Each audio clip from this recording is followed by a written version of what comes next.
Welcome to And Still Boxing. Today, we're going to look at my initial thoughts on the Fury versus Usyk fight, which is on the 17th of February, called the Ring of Fire. So I'm going to be sharing my thoughts in terms of what I think the key attributes of each fighter is and some fighting strategies or tactics that they might choose to employ during this undisputed heavyweight championship battle. I'll start off with Fury, then I'll go on to talk about what I think Usyk's strengths are and what he could possibly do. So looking at Fury has the ability to fight on the back foot. I think one thing that makes Fury a difficult opponent is the fact that he has the ability to fight on the back foot, but recently we have seen him pushing the pace, or not pushing the pace per se, but pushing, coming forward and being the aggressor. So we don't know if Fury's going to approach this fighting on the back foot, jabbing, moving around, jab, grab, 1-2 grab, or if Fury is going to come forward and really stick it on Usyk. Fury is not like AJ. Fighting on the back foot is something that we have associated with Tyson Fury. And if Fury was to come and fight on the back foot, he's not likely to get a lot of stick from people saying, "Oh, he was running."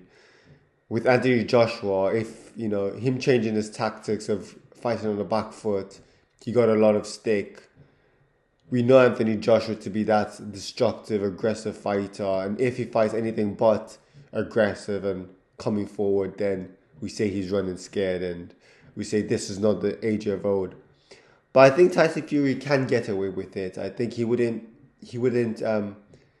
disregard that tactical option if he needs to use it. The thing is that we haven't seen Tyson Fury box like that in a while. Against Dillian Whyte, he kind of did it, but he didn't really push. It was a very slow-paced fight. He wasn't really pushing the tempo. It wasn't a quick tempo fight. It was very slow. Because Dillian Whyte is a very slow fighter anyways, plodding around the ring. So we haven't seen it in a while. So how effective will Tyson Fury be if he was to do that? We don't know. We'll find out. Also, Fury has been fighting with the Kronk style recently, so he's focusing on seeking destroy effectively, going for that knockout. He's not showing boxing masterclass like he has done previously. He's been trying to go for the knockout. And he's trying to do it against Ngannou in terms of he didn't show us the boxing masterclass that we thought we would see against Francis Ngannou. He was the work ethic was very poor. Not enough action in the match, and maybe he's just forgotten how to fight that way. He's forgotten how to increase the tempo. But Tyson Fury does have really good stamina. We haven't seen him fade out throughout a match. We haven't seen him, gasping for air and struggling to stand up because he's knackered. So good stamina is something that he has in his arsenal as well. But looking at Alexander Usyk, again, his stamina is really good. He prides himself on his work rate. He's in and out, constantly moving, constantly throwing punches. And he fights at a really high tempo. And I think it's a tempo that Tyson Fury would have is not used to. Again, when he fought Deontay Wilder is a single punch boxer. Throws one punch here, one punch there. Dillian Whyte wasn't a high tempo fight either. Francis Ngannou's fight, it was two punches around effectively. So very slow, very low tempo, low work rate, and I think Fury will be surprised by how high tempo Alexander comes in, jabbing to the body, whipping that left hand down the pipe, whooping it around, to the side of the head. And Fury does like, leaning over to his right side to avoid punches. So he could come across one of Usyk's left hooks. So I think that tempo might be a struggle for Tyson Fury.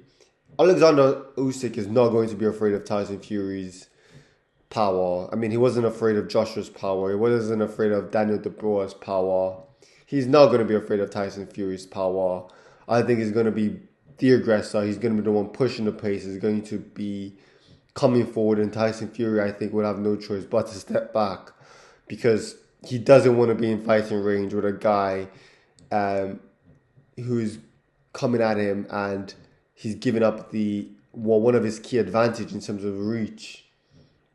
I think Fury is likely to fight Usyk similar to how he fought Vladimir Klitschko. I think it's going to be a punch, jab and grab, punch, grab, and fight at a distance. Can Usyk knock Fury out? I'll say yes, he can. It's not going to be a single punch knockout. I mean, we haven't seen Usyk knock anybody out with a single punch in the heavyweight. The only knockout he's had in the heavyweight is the Daniel Dubois knockout, and everybody knows Daniel Dubois quit in that fight. He got hit with a jab and did not want any more of it and wanted to quit. I think he can, if it was going to knock Fury out, it would be an accumulation of punches. Left hook to the head, left hook to the body, right hook, and it will be having Tyson Fury on the ropes, hitting him with punches. Is that likely? I would say no. Fury is good at, getting out the ropes, leaning back, grabbing. His clinch game is good. So I think it's unlikely that should he find himself in trouble, he wouldn't come up with a strategy of getting rid of it. Can Fury knock Usyk out? I doubt it as well. I think Usyk, we haven't seen him, knocked out. We haven't seen him hit the canvas in the heavyweight, apart from that illegal punch from Daniel Dubois. So, it's unlikely that he will be knocked out in this round. So it's unlikely that we're going to see a heavyweight undisputed knockout match. I think it's likely to go to points. And if it does go to points, I think Usyk is just going to have a really high work rate, and if it's a point game, he might just be winning as the rounds go by. I'd have liked to see more urgency from Tyson Fury in the Ngannou fight when he realized that the fight wasn't going his way. He didn't push the tempo as I would have expected, trying to win those rounds. So those are my initial thoughts. Thank you for coming to watch and listen to this podcast. If you guys stay tuned, I'll share my next video will be about the prediction of who I think would actually win and come out victorious, and who would potentially be facing the winner of Anthony Joshua versus Francis Ngannou. See you guys in the next video.